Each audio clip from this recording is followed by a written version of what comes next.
खुदा यीशु मसीह के जिंदा जलाली बाबरकत बे इब्राहिम जलील मुहिब बड़े मीठे नाम में खुदावंद की सलामती, खुदावंद की रहमतें, खुदावंद की बरकतें हमेशा आपके साथ हो और आप खुदा के जाओ जलाल में बढ़ते चले जाएं। खुदावंद हमेशा आपको अपनी पनाह में रखे और आप खुदावंद के जोरे बाजू में बढ़ते चले जाएं और खौफ खुदाबंदी में अपनी जिंदगी गुजारने वाले हों। आमीन। दोस्तों, खुदावंद यीशु मसीहा के पाक कलाम में से, खुदावंद यीशु अल मसीहा के पाक सुखन में से, यहोवा पाक एलोहीम खुदा बाप के इस कीमती कलाम में से जो जिंदगी बख्शता है, उसमें से आज हम इस गहरे भेद को सीखेंगे। और आज का गहरा भेद यानी मजमून हमारा टॉपिक है खतना। दोस्तों, ये खतना लफ्ज जो है, सरकमस्टेंस जो लफ्ज जो है, जब हम किसी के सामने पेश करते हैं तो फौरन हमारा माइंडसेट जो है वो यहूदी बन जाता है, हमारा माइंडसेट जो है वो इस्राएली बन जाता है। गो के कईयों का तो चेहरा ही ऐसा बदल जाता है कि जैसे कोई नफरती बात करती हो उससे। हमने लफ्ज खतना को सुन के हमारे चेहरों पर ऐसे ऐसे नक्श आना शुरू हो जाते हैं, गो के मैं इसे खा जाऊं या इसे मार दूं या इसे चार बातें सुनाऊं। कई लोग ये समझते हैं कि लफ्ज खतना आ गया तो पकड़ के हमें फिर से ये पुराने अहदनामा में घसीट के लेके जा रहे हैं, या कई लोग ये समझते हैं कि लफ्ज खतना आ गया तो ये कांग्रीगेशन ऑफ मेसियानिक ज्यूज की तालीमात को देना शुरू हो गए। कई लफ्ज ये समझते हैं कि लफ्ज खतना आ गया तो अब ये हमें फिर से वो पाठ पढ़ाने लगे हैं जो मूसा कौम बनी इस्राएल को पाठ सुनाता था। कई लोग ये समझते हैं कि लफ्ज खतना आ गया तो समझे अब फजल के दौर के अंदर ये फिर से मूसा की शरीयत को उठा ले आए। दोस्तों, याद रखिएगा, बहुतेरे ऐसे लोग हैं जो आपके सामने हैं, हमारे सामने भी हैं, और उन्हें शर्म नहीं आती, उन्हें जरा शर्म नहीं आती कि वो क्या बकवास कर रहे होते हैं। क्या वो हमें डिग्रेड कर रहे होते हैं? क्या वो यहूदियों को डिग्रेड कर रहे होते हैं? क्या वो उन मसीहियों को डिग्रेड कर रहे होते हैं? क्या वो उन मेसियानिक ज्यूज को डिग्रेड कर रहे होते हैं? क्या वो इस्राएलियों को डिग्रेड कर रहे होते हैं? या वो यहोवा खुदा को डिग्रेड कर रहे होते हैं, या यहोवा खुदा को नीचा दिखा रहे होते हैं? क्योंकि ये कलाम तो ना यहूदियों का है, ना इस्राएलियों का है, ना मसीहियों का है, ना मेसियानिक ज्यूज ऑफ कांग्रीगेशन वालों का है। ये कलाम तो सिर्फ और सिर्फ जिंदा खुदा के बेटे यीशु अल मसीहा का, खुदाए रूहुल कुदुस का और खुदा बाप का है। तो जरा सोचते हुए बोला करें और सोचते हुए अपने अल्फाजों को बयान करें, वरना आप लोग कहते हैं कि ये तो हमारी हकारत कर रहा है। अगर आप लोग इंसान होकर अपनी बेइज्जती फील करते हो तो आपका हमारा बाप आसमानी जिंदा खुदा जो पूरी कायनात को पैदा करने वाला इरादा कर ले तो कायनात बन जाए, जब उसको आप जलील करते हो तो हमसे भी बर्दाश्त नहीं होता। आपकी इज्जत से उसकी इज्जत ज्यादा बड़ी है। तो आइए दोस्तों, कलाम खुदा में से देखते हैं अपनी आयत मुक़द्दसा। हमेशा की तरह हमारी मरकजी आयत आज एक ही होगी, क्योंकि पैसेजेस जो हैं वो पुराने अहदनामा से ही होंगे। मुक़द्दस सुल्तानुल आरिफीन, मोहब्बत के रसूल मुक़द्दस यूहन्ना आरिफ की मुआरफत लिखी गई मुकाशफा की किताब, उसका 12वां बाब और उसकी 17वीं आयत पर पढ़ेंगे। और इस इस्तबाक में कुछ यूं मरकूम है, और अजदहा को औरत पर गुस्सा आया और उसकी बाकी औलाद से जो खुदा के हुक्मों पर अमल करती है और यीशु की गवाही देने पर कायम है, लड़ने को गया। सो कलाम खुदा का पढ़ा, सुना, समझा और कबूल किया जाना हम सबों के लिए बाइस बरकत का सबब हो। खुदा का शुक्र हो। आमीन। अब दोस्तों, ये बिल्कुल आसान सी हम लोगों ने आयत मुक़द्दसा रखी, और शाज़ो नाज़िर बल्कि फर्स्ट टाइम ऐसा हुआ कि एक ही आयत मुक़द्दसा रखी। अब इस एक आयत को रखने का मकसद सिर्फ यह है, मैं आयतें आपको बहुत सारी दे सकता हूं खुदावंद खुदा की पाक शरीयत और खुदावंद यीशु अल मसीहा की पाक फजल पे, लेकिन अक्लमंद के लिए इशारा काफी होता है। और मेरे ख्याल से आप सभी अक्लमंद हैं, आप सभी समझ जाएंगे कि मैं कहना क्या चाह रहा हूं। यहां पर शैतान इब्लिस अजदहा जो है उसे गुस्सा आया। गुस्सा किस पर आया? औरत की नस्ल पर, यानी कलीसिया के लोगों पर, जो ऐसे कलीसिया के लोग जो 2 नंबर नहीं है, ऐसे कलीसिया के लोग जो मुंह से तो उसका नाम लेते हैं लेकिन उनके दिल दूर खुदावन से है, उनसे नहीं। ऐसे कलीसिया के लोग जो 1 नंबर हैं, जो खुदा के पाकला में ना बढ़ाते ना घटाते हैं, यानी शैतान इब्लिस को उस कलीसिया पर, उस औरत पर गुस्सा आया। और वो करती क्या थी औरत? वो कलीसिया करती क्या थी? नंबर 1 खुदा के हुक्मों को मानती थी, और नंबर 2 यीशु मसीह की गवाही देती थी। मीन्स के शरीयत और फजल दोनों को साथ लेके चलती थी। मैं आपके सामने फजल और शरीयत में दोनों अहकामात को एक साथ आपके सामने पेश कर सकता हूं, लेकिन दोस्तों क्योंकि वो मेरा टॉपिक नहीं, हालांकि फजल और शरीयत के बारे में बहुतेरे लोग तालीमात लेकर बैठे हुए हैं, कुछ तो अपनी ही तालीमात लेकर बैठे हुए हैं और कुछ तो पता नहीं क्या क्या बकते रहते हैं। तो आइए दोस्तों, इस फजल और शरीयत की तालीम को शुरू करने से पहले हम लफ्ज खतना पर देखेंगे। हालांकि है ये स्टेप 2, लेकिन इसको हम स्टेप फर्स्ट पे रखेंगे, क्योंकि जो कलाम खुदा ने मुझे दिया मैं आप तक वही पहुंचाऊंगा।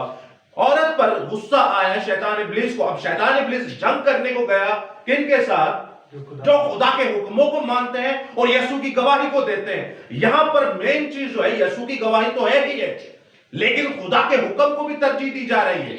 खुदा के हुक्म को क्यों तरजीह दी जा रही है? क्योंकि जिंदा खुदा का कलाम ही यीशु मसीह है। वो कहीं शरीयत में और यीशु में कोई फर्क ही नहीं। यहां पे बहुत सारे ऐसे हमारे ऑनलाइन व्यूअर्स भी हैं जो बड़े बड़े प्रोफेसर बैठे के लो ये क्या कह दिया, यीशु भी शरीयत है। और भाई मैं आपको बता दूं, शरीयत में, खुदा में, यीशु में, बाप में, रूहुल कुदुस में, फजल में कोई फर्क नहीं है। ये सारे एक ही लड़ी के बीट्स हैं, ये एक ही लड़ी के बटन कह लें आप, ये एक ही लड़ी के मोती हैं जो एक लड़ी के अंदर पिरोए गए हैं। अगर नहीं तो आप इससे अलग हमसे डिबेट कर सकते हैं, जैसे शरीयत सब चीजों में पाई जाती है। अगर नहीं तो आप डिबेट कर सकते हैं, आपको खुली इजाजत है। और अब हम बढ़ते अपने टॉपिक की तरफ के खुदा की मुकाशफा की किताब में। ये कोई शुरू की किताब नहीं है कहीं आप, ये तो पुराने अहदनामे की किताब है, ये तो सहीफों की किताब है, ये तो जबूर की किताब है। ये मैं मुकाशफा की किताब आपके सामने पढ़ रहा हूं और इस किताब के बारे में लिखा है ये सच और बरहक है। अब वो कह रहे हैं कि जंग उनसे ही होगी जो खुदा के हुक्मों को मानते हैं, जो खुदा के हुक्मों को मानते हैं। हुक्मों में से हम देखेंगे कि लफ्ज जो खतना है, लफ्ज जो खतना है, जिसको आज कई लोग, कई डिनोमिनेशंस, कई बड़े बड़े पासवान, कई बड़े बड़े पादरी बपतिस्मे से रिलेट करके हमें पेश करते हैं। मेसियानिक जूस इनके बारे में क्या गलत तालीम लेकर बैठे हैं। सब्बत के बारे में कराची एडवेंटिस्ट वालों ने बेड़ा गर्क किया, सब्बत के बारे में रोमन कैथोलिक ने बेड़ा गर्क किया, सब्बत के बारे में तीसरा प्रोटेस्टेंट पेंटिकोस्टल्स ने बेड़ा गर्क कर दिया। सारे के सारे खुदा की बेइज्जती करते हैं। कैथोलिक वाले कहते हैं हफ्ते से इतवार हो गया, पेंटिकोस्टल और प्रोटेस्टेंट कहते हैं ये खत्म हो गया क्योंकि ये साया थी, और कराची एडवेंटिस्ट वाले तो कहते हैं सिर्फ हफ्ते को एक बार ही करो। तीनों ने पकड़ के खुदा के कलाम का बेड़ा गर्क किया। और याद रखिएगा, तुम लोगों को फेस करने के लिए खुदा ने हमें चुना है। अगर इस सब्बत के बारे में भी कोई डिबेट करना चाहे तो उसे सरेआम इजाजत है। अपने घर में करवाओ, अपने चर्चिस में करवाओ, या फिर अपने इलाके के अंदर करवाओ, जहां करवाना चाहो। इस खुदा के कलाम के खिलाफ कोई खिलवाड़ बर्दाश्त नहीं किया जाएगा, क्योंकि ये मेरे बाप की बेइज्जती का सवाल है। मैं अपने बाप की बेइज्जती बर्दाश्त नहीं कर सकता। अब सुनिएगा गौर से और अक्लमंदी से कि खुदा के कलाम के खिलाफ मुकाशफा की किताब में अजदहा जंग लड़ेगा। आज के वक्त में जो खुदा के कलाम खुदा के हुक्मों पर अमल करता है, अजदहा यानी शैतान, उसको कहता है ये खत्म हो गया। ये भी एक उसके खिलाफ जंग ही है। तो शैतान इब्लीस से बच के रहे। उसे तकलीफ है कि ये अच्छे काम क्यों कर रहा है, ये खुदा के हुक्मों को क्यों मान रहा है, ये अनोखी नस्ल क्यों बन रहा है, ये उसकी उम्मत क्यों बन रहा है। क्या कलाम खुदा में नहीं लिखा कि तू मेरे हुक्मों को मान, तू इनके वसीला से जीता रहेगा? क्या कलाम खुदा में ये नहीं लिखा कि तू मेरे हुक्मों को मान तो इनकी वजह से तुझे इज्जत मिलेगी? क्या कलाम खुदा में ये नहीं लिखा कि मेरे हुक्मों को मान, इसको दिल में रख ताकि मेरे खिलाफ गुनाह ना करे? क्या इसी हुक्मों के बारे में नहीं लिखा कि आसमान पर गुनाह हुआ और खुदा ने उसे नीचे फेंक दिया? कैसी गुनाह के बारे में नहीं लिखा कि आमदे सानी के पहले भी मिकाइल फरिश्ता जाके जंग लड़ेगा और उसे फिर से नीचे फेंकेगा? किस वजह से? गुनाह की वजह से। क्या आदम और हवा गुनाह की वजह से अदन से बाहर ना हुए? क्या आदम और हवा के बाद जो कायन ने हरकत की गुनाह की वजह से खुदा ने उसे दरबदर ना किया?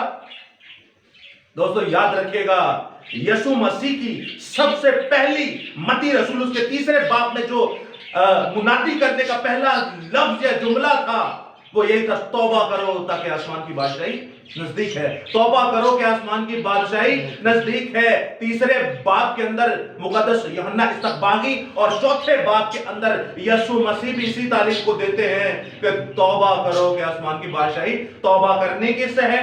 गुनाहों से। गुनाह से तौबा एक ही चीज में हो सकती है, अगर आप वो गुनाह को पलट के हुक्म को मान लें। मिसाल के तौर पे मैं ज़ना करता हूं तो बाइबल में लिखा है, खुदा कहता है तू ज़ना ना कर। बाइबल में लिखा है अगर मैं कत्ल करता हूं तो बाइबल में लिखा है तू कत्ल या खून ना कर। तौबा का मतलब है कि गुनाहों से छुटकारा। और छुटकारा कैसे मिलता है? खुदा के हुक्म पर अमल करने से। गुनाह तभी होता है जब खुदा के हुक्म को रद्द कर दिया जाए। मेरे ख्याल से ये छोटी सी डेफिनेशन है जो आपके दिमागों के अंदर बैठ गई होगी।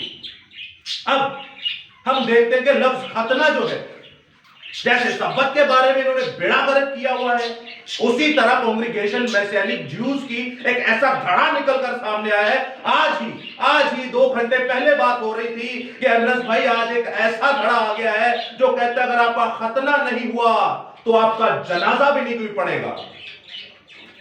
आप मानते हैं मसीहत में ऐसी कबाहतें मौजूद हैं, मसीहत में ऐसे लानती मौजूद हैं, मसीहत में ऐसे भेड़िए मौजूद हैं जो भेड़ की शक्ल में हमारे सामने घूम रहे हैं, लेकिन आफरीन है हमारी कलीसियाओं पर, उन्हें नोट पर नोट खिलाते हैं, उन्हें पैसे पर पैसे खिलाते हैं और अपनी नस्लों को भड़वाए जा रहे हैं। अक्सर आपने सुना होगा, सिगरेट पीता गुटखा खाता कहते हैं पैसे लेके क्या खरीद रहा है? मौत खरीद रहा है। तो तुम भी तो पैसे देके मौत ही खरीद रहे हो। फर्क इतना है, वो अपने लिए मौत खरीद रहा है, तुम अपनी पूरी नस्ल के लिए मौत खरीद रहे हो। तो गुटखे खाने वाला सही है या तुम लोग सही हो? गुटखे खाने वाला ज्यादा बेहतर है तुम लोगों से। तुम लोग अपनी नस्ल को बर्बाद करवा रहे हो इनको पैसे खिलाकर। तो याद रखिएगा, ऐसा एक धड़ा निकला है जो कहते हैं अगर खतना नहीं हुआ तो तुम्हारा जनाजा नहीं हो सकता। फिर आ जाते हैं हम पेंटिकोस्ट प्रोटेस्टेंट की तरफ, ये खतना खत्म ही हो गया है, ये हम पर लागू ही नहीं है, हम पर लागू ही नहीं है। आयते मुकद्दसा तो हम देखेंगे ये कहते क्या है। और तीसरा धड़ा आ जाए हमारा रोमन कैथोलिक्स का, वो कहते हैं जी 8वें दिन का जो बपतिस्मा था, उस 8वें दिन को खुदा ने जो 8वें दिन का खतना था, खुदा ने उस 8वें दिन के खतने को किससे रिलेट कर दिया? बपतिस्मे से। इसलिए बच्चा जब 8 दिन का होता है तो हैकल में खतना नहीं बल्कि उसका क्या कराया जाता है? बपतिस्मा, छिड़काव करवाया जाता है उससे। टोटली शैतानी तालीम। याद रखिएगा दोस्तों, इन टॉपिक्स में से किसी पर भी कोई बात करना चाहे वो खुले दिल बात कर सकता है। अब हम देखते हैं इन्होंने जो बिगाड़ा है खुदा के कलाम को, ये मसीहत में इनवाइट कर रहे हैं हमेशा की जिंदगी के लिए, या मसीहत में गला घोट कर हमेशा की दोज़ख में डालने के लिए हमें इनवाइट किया जा रहा है। क्योंकि कलाम खुदा में तो लिखा है ना एक नुक्ता बढ़ाना ना घटाना, क्योंकि जो एक नुक्ता बढ़ाएगा बाइबल की सब लानतें आफ्ते उस पर नाजिल होगी, और जो एक नुक्ता घटाएगा किताब मुकद्दस में खुदा के शजरे हयात में से उसका नाम निकाल लिया जाएगा। अब दोस्तों समझिएगा गौर से कि कलाम खुदा क्या फरमाना चाहता है। खुदावंद के बारे में हम जानेंगे कि यह खतना सबसे पहले बाइबल मुकद्दस में कहां दिया गया और इसकी वजह क्या थी और दिया किसने। 3 चीजें देखेंगे कि बाइबल मुकद्दस में सबसे पहले खतना कहां तहरीर हुआ, इसकी वजह क्या थी देने की, और दिया किसने। पैदाइश की किताब उसके 17वें बाब में जब आप देखते हैं तो खतना तहरीरी तौर पर पहले हमारे सामने आया, उसके बाद दिया यहोवा पाक एलोहीम खुदा ने, और उसकी वजह अब आप खुद ही जान लीजिएगा क्या है। 17वें बाब की पहली आयत से मैं आपके सामने ऑनवर्ड पढ़ता जाऊंगा 14वीं आयत तक। इस पैसेज को दोस्तों गौर से सुनिएगा। इस पैसेज में मैं आपसे सवाल भी पूछ सकता हूं, आपने गौर से सुनना है। पहली आयत से ऑनवर्ड पढ़ता चला जाऊंगा। जब इब्राहिम 99 बरस का हुआ तब खुदावंद इब्राहिम को नजर आया और उससे कहा कि मैं खुदा कादिर हूं, तू मेरे हजूर में चल और कामिल हो, और मैं तेरे और तेरी नस्ल के दरमियान अहद बांधूंगा और तुझे बहुत ज्यादा बढ़ाऊंगा। तब इब्राहिम सरनगू हो गया और खुदा ने उससे हम कलाम होकर फरमाया कि देख मेरा अहद तेरे साथ है और तू बहुत कौमों का बाप होगा, और तेरा नाम फिर इब्राहिम नहीं कहलाया जाएगा बल्कि तेरा नाम इब्राहिम होगा, क्योंकि मैंने तुझे बहुत कौमों का बाप ठहरा दिया है। اور میں تجھے بہت برمت کروں گا اور قومیں تیری نسل سے ہوں گی اور بادشاہ تیری اولاد سے برپا ہوں گے، اور میں اپنے اور تیرے درمیان اور تیرے بعد تیری نسل کے درمیان اس کی سب پشتوں کے لیے اپنا جو عہد ابدی عہد ہوگا، اپنا جو عہد ابدی عہد ہوگا باندھوں گا، تاکہ میں تیرا اور تیرے بعد تیری اولاد کی نسل کا خدا ہوں، اور میں تجھ کو اور تیرے بعد تیری نسل کو کنعان کے تمام ملک جس میں تو پردیسی ہے ایسا دوں گا کہ وہ دائمی ملکیت ہو جائے، اور میں ان کا خدا ہوں گا۔ دوستو یہ پیسج میں نے 8ویں آیت تک پڑھا ہے، اور اس 8ویں آیت میں 2 چیزیں ریپیٹ ہوئی ہیں، بھلا وہ کیا ہیں؟ ابدی عہد، ابدی عہد، ویری گڈ، اور سب نسلوں کے ساتھ، سب نسلوں کے ساتھ۔ اب دوستو یاد رکھیے گا، خدا نے ایک ایسا ابدی عہد باندھنا تھا جو سب نسلوں کے ساتھ تھا، اور ایک چیز اور ایڈ ہوئی ہے کہ میں ابدی عہد ایسا باندھوں گا کہ تجھے سب قوموں کا باپ ٹھہراؤں گا، بہت سی قوموں کا باپ ٹھہراؤں گا۔ خداوند یہاں پر ہمیں برکت کا دے رہا ہے کہ تیری اور تیری نسل کے ساتھ میں ایسا عہد باندھوں گا کہ ملک کنعان جو ہے وہ ابدی تیری ملکیت ہو۔ اب یہ 2 بار آیا، 2 بار اس لیے کیونکہ گواہ کتنے ہونے چاہیے؟ 2 یا 3 ہونے چاہیے۔ یہاں پر یہ بات اس کا مطلب ہے پکی ہو گئی کہ خدا ہمیں اس سرزمین پر بھی ایک عدن جیسا ملک دینا چاہتا تھا، اور 9ویں آیت میں لکھا ہے پھر خداوند نے ابراہیم سے کہا تم میرے عہد کو ماننا اور تیرے بعد تیری نسل پشت در پشت اسے مانے۔ کون سا عہد؟ ختنہ، نہیں، ختنہ کا تو ذکر ہی نہیں ہوا۔ عہد کون سا؟ اب خدا نے اوپر عہد کون سا کیا؟ ابھی آپ نے خود ہی بتایا، ابدی عہد۔ عہد یہ تھا کہ ملک کنعان میں تجھے دوں گا۔ کیا دوں گا؟ ملک کنعان میں تجھے دوں گا۔ یہ تیری نسل کو بھی پتا ہونا چاہیے کہ یہ ملک ان کا ہے، یہ ملک اسرائیلیوں کا ہے۔ اور دیا کس نے؟ دیا کس نے؟ یہوہ پاک الوہیم خدا نے۔ اور آگے کیا لکھا ہے دوستو 10ویں آیت میں، اور میرا عہد جو میرے اور تیرے درمیان اور تیرے بعد تیری نسل کے درمیان ہے اور جسے تم مانو گے، سو یہ ہے کہ تم میں سے ہر ایک فرزند نورینہ کا ختنہ کیا جائے۔ اب اس جو عہد کیا ہے اس عہد کی پہچان کو دیکھیے، اور اس عہد کے ساتھ ایک اور عہد جوڑا گیا کہ جو فرزند نورینہ ہو، کیا کروانا ہے؟ اس کا ختنہ کروانا ہے۔ اور آگے لکھا ہے تم اپنے بدن کی کھلڑی کا ختنہ کیا کرنا، اور یہ اس عہد کا نشان ہوگا۔ یہ کیا ہوگا؟ نشان ہوگا۔ یہ کیا ہوگا؟ نشان ہوگا۔ یہ لفظ نشان ہمیشہ آپ نے یاد رکھنا ہے۔ لفظ نشان کیا؟ ہمیشہ آپ نے یاد رکھنا ہے۔ اور جو میرے اور تمہارے درمیان ہوگا اور تمہارے ہاں پشت در پشت۔ پشت در پشت کا کیا مطلب ہے؟ ہمیشہ، ہمیشہ، اور لے اولام، لے اولام، اور ایور لاسٹنگ، اور ابدی، ویری گڈ، اور دائمی۔ یعنی کہ ایسا ایک نشان اور ایسا ایک عہد جو قیامت تک چلے گا، قیامت تک چلے گا، جو کبھی نہ ختم ہوگا۔ اور کئی ہمارے جاہل پیسٹرز، لفظ کیا کئی استعمال کرتے ہیں؟ پادری یا پاسٹر نہیں، بہت ہی انگریز، پیسٹرز ایسی بکواس کرتے ہیں کہ ہم تو اسرائیلی ہے ہی نہیں، ہم تو اسرائیلی ہے ہی نہیں۔ چلے نہیں ہے تو پھر پتہ نہیں آپ ہے کیا۔ اس کے بعد جب آپ دیکھتے ہیں کلام خدا میں کیا لکھا ہے، پشت در پشت ہر لڑکے کا ختنہ جب وہ 8 برس کا ہو جائے ہو کیا جائے، خواہ وہ گھر میں پیدا ہوا ہو، خواہ وہ کسی پردیسی کے خریدا ہو، تیری نسل سے نہیں، لازم ہے کہ تیرے خانہ زاد اور تیرے زر خرید کا ختنہ کیا جائے، اور میرا عہد تمہارے جسم میں ابدی عہد ہوگا۔ میرا عہد تمہارے جسم میں ابدی عہد ہوگا۔ عہد تھا کیا؟ کہ میں تمہیں ایک ملک کنعان دوں گا جو تمہاری ابدی ملکیت ہوگی۔ سیکنڈ نمبر، اب وہ عہد جو ہے کہاں پر نظر آنا چاہیے؟ ہمارے جسم میں نظر آنا چاہیے۔ اور آگے کیا لکھا ہے دوستو؟ آگے لکھا ہے، غور سے سنیے گا کلام خدا میں سے، اور فرزند نورینہ جس کا ختنہ نہ ہو وہ اپنے لوگوں میں سے کاٹ ڈالا جائے گا، کیونکہ اس نے میرا عہد توڑ دیا۔ اب جب یہ جسم میں سے نظر آنا چاہیے کہ ہاں یہ کام کرتے ہوئے ایک عہد کیا گیا تھا. مثال کے طور پہ نشان لفظ آپ نے یاد رکھنا ہے ہمیشہ. جب بارش ہوتی ہے بارش کے بعد آپ نے قوس قزح دیکھا ہو, ریمبو دیکھا ہو. کس نے دیکھا ہے ریمبو؟ Very good. کس چیز کا نشان ہے وہ؟ عہد کے میں ابھی تو پانی کا طوفان پھر نہیں لاؤں گا. Very good. اب میں بنی نوع انسان یا پوری مخلوقات کو کبھی پانی کے ساتھ نہ ماروں گا. یہ میرا عہد ہے نوح کے ساتھ, یہ نشان ہے. آپ نے اس نشان کو یاد رکھنا ہے.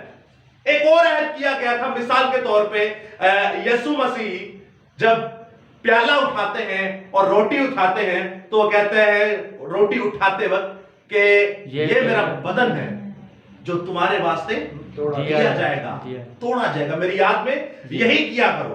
اب یہ عہد ہے, اور دوسری طرف یہ میرا خون ہے جو تمہارے لیے بہایا جائے گا. یعنی کہ میں نے آپ کو 2 عہد بتائے, بتانے کو بہت سارے ہیں. سبت عہد کیا ہے؟ سبت کس چیز کا نشان ہے؟ سبت کس چیز کا نسل در نسل ابدی دائمی نہ ختم ہونے والا پشت در پشت نشان ہے دوسری آمد کا. اب جو کہتے ہیں کہ سبت ختم ہو گیا تو وہ کیا کہتے ہیں؟ کیا ختم ہو گئی؟ وہ دوسری آمد ہی ختم ہو گئی. ان جاہلوں کو پتہ ہی نہیں کہ ہم ختم کیا کر رہے ہیں. ان کو پتہ ہی نہیں کہ ہم ختم کیا کر رہے ہیں. کچھ کہتے ہیں جی چینج ہو گیا. کیا ہو گیا؟ چینج ہو گیا. وہ کہتے ہیں جو یسوع مسیح نے لکھا ہے کہ دوسری آمد یعنی یہ سبت میں آؤں گا, اب وہ چینج ہو گیا ہے. ہو سکتا ہے اس سے پہلے کوئی اور آ جائے. وہ ہے اصل سبت. سمجھ رہے بات کو؟ کہاں سے کہاں کنیکٹ کیا جا رہا ہے ہمیں. اب سبت بدل گیا ہے. اب سبت کیا ہو گیا؟ بدل گیا ہے. یعنی کہ جو یسوع مسیح کی آمد ثانی کی, اس کی جگہ کوئی اور آمد ثانی ہوگی اور وہ مخالف مسیح اینٹی کرائسٹ کی ہوگی. اس لیے تو وہ کہتا ہے بڑے بڑے برگزیدے بھی کیا ہو جائیں گے؟ گمراہ. بڑے بڑے برگزیدے گمراہ ہو جائیں گے. سب کچھ تو رد و بدل کیا جا رہا ہے. میں نے آپ کو کچھ تمثیلیں مثالیں دی ہیں, دینے کو میں اور بھی دے سکتا ہوں لیکن اپنے ٹاپک پہ رہیں گے. اب خدا نے ایک ایسا عہد دیا جو کہ اس وقت جسمانی تھا. اب ہم آ جاتے ہیں روحانی طور پر. ہمارا ملک کنعان کون سا ہے, یا ہماری وعدہ کی سرزمین کون سی ہے, یا جو ہمیں نورینہ سرزمین دی گئی, ایسی ایک اعلانیہ ہمیشہ کے لیے ابدی زمین دی گئی, ابدی نجات کے لیے جنت الفردوس دی گئی, وہ کون سی ہے؟ نیا یروشلم. ہاللیلویہ. اور کون سی ہے؟ نیا یروشلم. اور باغ عدن کا وہ باغ عدن آنے والا جو ہے نیا یروشلم. Very good. اور تیسرا آسمان کبریا. Very good. اب آپ بالکل درست ٹائپ جگہ پر آ گئے کہ اب جب ہم یسوع مسیح کے پاس آ گئے تو اب روحانی ہو گیا سب. اب کیا ہو گیا؟ سب کیا ہو گیا؟ روحانی ہو گیا. اب ہمارے لیے ملک کنعان جو ہے وہ اوپر آسمان پر ہے, نہ کہ زمین پر. دوسرا, اس کا عہد جو ہے وہ کہاں نظر آنا چاہیے؟ ہمارے جسموں کے اندر. اب یہ حکم دیا کس نے اور کس کے لیے دیا؟ اگر آپ کہتے کہ ہم اسرائیلی نہیں تو آپ بلا شگاف نعرے سے یہ آیتوں کو پڑھیے گا. حزقیل اس کا 37واں باب 15 سے 22 کی آیت, حزقیل اس کا 37واں باب پھر 27 سے 28 کی آیت, یرمیہ 31 باب 10 سے 14ویں آیت, یرمیہ 30 باب اس کی 7ویں آیت, یرمیہ 31واں باب اس کی 9 سے 6 آیت, یرمیہ 33 باب 14 سے 26 آیت, ہوسیہ 5 باب 1 سے 6 آیت, حزقیل 33 باب 14 سے 26 آیت, یسعیاہ 66 باب 8 آیت, ذکریہ 1 باب 16 سے 17 آیت, ذکریہ 14 باب اس کا پورا باب ہی پڑھ لیں تو آپ کو پتہ چلے گا آپ اسرائیلی ہیں یا کس کی نسل ہے. عبرانیوں 8 باب, ایک آیت نیا آیت میں سے دوں گا بلوان کے لیے اشارہ کافی ہے. اور عبرانیوں 8 باب اس کی 8ویں سے 11ویں آیت, ان کو پڑھیے گا. خدا نے یہ نشان جو ہے ہم اسرائیلیوں کے اندر رکھنے کو کہا. اس وقت جسمانی تھا, اب روحانی طور پر آ کر لوگ ہمیں سمجھاتے ہیں کہ تو اپنے بدن کا ختنہ نہیں بلکہ اپنے دل کا ختنہ کر. وہ کہتے ہیں جی دیکھیں اس وقت تو تھا کہ جسم کا ختنہ, اب کس کا کرنا چاہیے؟ دل کا ختنہ. نئے عہد نامے سے 2-3 آیتیں اٹھا کے دے دیں گے, لیکن ان جاہل علوم کے بارے میں ان جاہلوں کو یہ نہیں پتا کہ یہ آیتیں نئے عہد نامہ سے زیادہ پرانے عہد نامہ میں پائی جاتی ہیں. میں آپ کو ڈاکیومنٹری دوں گا اس کو پارٹ 2 کے اندر ساری تحریر کے ساتھ دوں گا. اب نئے عہد نامہ سے زیادہ یہ آیتیں پرانے عہد نامہ میں پائی جاتی ہیں. خدا کیا اس وقت روحانی بات نہیں تھا کرتا؟ وہ بھائی اس وقت بھی کرتا تھا. बकरा ले लो, बर्रा ले लो, बकरा ले लो, बर्रा ले लो। बकरे से निजात होती थी, बकरे से निजात होती थी कि नहीं? खुदा के मुकद्दसीन बकरों से बचे के नहीं, बकरों की कुर्बानी देने से बचे के नहीं, लेकिन उससे पहले रूहानी तौर पर यहोवा पर ईमान लाना पड़ता था। ये तो शरीयत थी। तो इसी तरह याद रखें, जो यहोवा पर ईमान लाता है वही बकरे ले लाता था, और जो यहोवा पर ईमान लाता था वही अपना खतना भी करवाता था। अब आ जाते हैं आज के जमाना में कि आज हमें खतना करवाना चाहिए या नहीं। अब दोस्तों याद रखिएगा, इससे पहले मैं आपके सामने एक और इस्तबाब पढ़े देता हूं, इसको गौर से सुनिएगा कि कलाम खुदा हमारे लिए क्या फरमाता है कि हमें खतना जिस्मानी हो या हमारा खतना रूहानी हो। इससे पहले मैं आपके सामने एक और आयत मुकद्दसा पढ़ दूं। लोग अक्सर कहते हैं कि जी खतना को आगे कर देते हैं और यीशु मसीह को पीछे कर देते हैं, कईयों ने खतना खत्म ही कर दिया। अब ये आप लोगों के लिए फायदेमंद है, जो इस तरह के शयातीन उठे हैं ना, शयातीन उठे हैं कि खतना खत्म हो गया, उनके लिए एक आयत फायदेमंद है। ये सुन लीजिएगा, आप किसी अच्छे मसीही के सामने पेश कीजिएगा, वो आपको मुंह तोड़ जवाब भी दे देगा इसका। अमाल की किताब 15वां बाब उसकी पहली आयत। और बाज लोग यहूदिया से आकर भाइयों को तालीम देने लगे कि अगर मूसा की रस्म के मुआफिक तुम्हारा खतना ना हो तो तुम निजात नहीं पा सकते। आपने इन जुमलों पर गौर किया, इन लफ्जों पर गौर किया, क्या समझ आई आपको? ये क्या लिखा है? वो कहना चाह रहे थे कि खतने में नजात है, यीशु मसीह के लहू में नहीं है, यीशु मसीह के मार खाने में नहीं है। जय यीशु। और कोई? बाज यहूदिया से आए, कुछ लोग यहूदिया से आए और भाइयों को यानी कट्टर यहूदियों को तालीम दे रहे हैं। हालेलुया। और कोई? दोस्तों इसी राइटिंग पे हम गौर करते हैं, सुनिएगा गौर से। बाज लोग यहूदिया से आए, एपाड़गंज किन्निया नस्ला, किन्ने फिरके रहते ने, किन्निया जबाना, किन्ने मजहब रहते ने, बहुत है। यहां पे स्पेसिफिक लिखा ही नहीं कि वो यहूदी थे या वो फरीसी थे या वो फकीह थे या वो नासरी थे या वो हेरोदी थे। वो थे क्या? या लिखा है कि बाज लोग यहूदिया से आकर भाइयों को तालीम देने लगे। अब भाई थे कौन? भाई थे कौन? वो सारे यहूदी थे, सारे के सारे यहूदी थे। और था कौन? या गैर कौमों से मसीह के अंदर आ गए या फिर यहूदी थे। ये सारे के सारे कट्टर जो यीशु मसीह के साथ चलने वाले, मिसाल के तौर पर मत्ती रसूल, मिसाल के तौर पे लूका, मिसाल के तौर पे मरकस को देखते, यूहन्ना को देखते, पौलुस को देखते, सलात को देखते, बरनबास को देखते, तीमुथियुस को देखते, तीतुस को देखते। ये सारे यहूदी ही तो हैं। क्या यहूदी तो थे? और कौन थे? दोबारा से गौर फरमाइएगा, बाज लोग यहूदिया से आकर भाइयों को तालीम देने लगे, यानी कि बाद ऐसे लोग जिनके बारे में मेंशन नहीं, हो सकता है वो गैर अक़वाम से हो सकता है, चले मैं मान ले तो ये यहूदी थे। अगर ये यहूदी गलत तालीम दे रहे हैं तो आप एक ही पत्रे के अंदर सबको रगड़ देते हैं कि यहूदी है पैड़ सन। तो होश में आओ, कुछ शर्म करो। यीशु मसीह भी यहूदी थे, है नहीं? यीशु मसीह भी यहूदी थे, उनको भी रगड़े जा रहे हो कि यहूदी तो होंदे फराडिये ने, उन्होंने यीशु दे ईमान नहीं लियांदा। जाहिल कौम, सबसे पहले मसीह पर ईमान लाने वाले थे ही यहूदी, थे ही फकीह, थे ही फरीसी, थे ही सरदार काहिन की नस्लों में से जो बोलते ना था इस डर से कि उन्हें कलीसिया से खारिज ना कर दिया जाए। ये सारे के सारे आप थे या हम थे? हम आप हैं क्या? अभी पता चल जाएगा। मान लेते ये यहूदी थे, आकर क्या तालीम देने लगे? बाज के बारे में लिखा है या सब के बारे में लिखा है? फिर बाज लोग, सारे नहीं, बाज लोग, उनके बाज लोग गलत तालीम दे रहे यहूदी तो साड़ी मसीहत दुशो के वे लो 90% बेड़ी गरक होए हुए ने।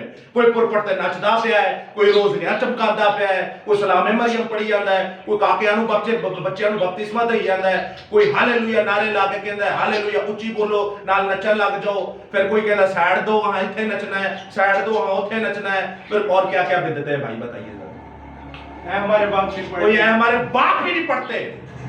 वो कहते हैं ये शागिर्दों के लिए। ऐसी ऐसी बिदअत, ایسی ایسی لعنتیں ایسی ایسی چباہٹیں ہمارے اندر. کوئی بتانو من نہیں آندا ہے, کوئی پیپراں دے اوتے تصویراں یسوع مسیح کہی آندا ہے. کیا کیا کرتے ہو بھائی؟ کوئی کہنا ختنہ نہ کرواؤ تے آ ہوئیے گا, کوئی کہنا سبت ادھر چلا گیا ہے تو سبت ادھر چلا گیا ہے تو سبت مک گیا ہے.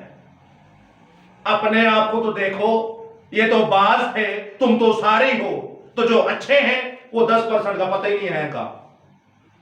کوئی کہتا ہے اس وقت شریعت نہ تھی اس لیے ابراہیم 2 2 3 3 شادیاں منڈے جا رہے. پاگل تھا وہ پاگل تھا یا آپ پاگل تھے؟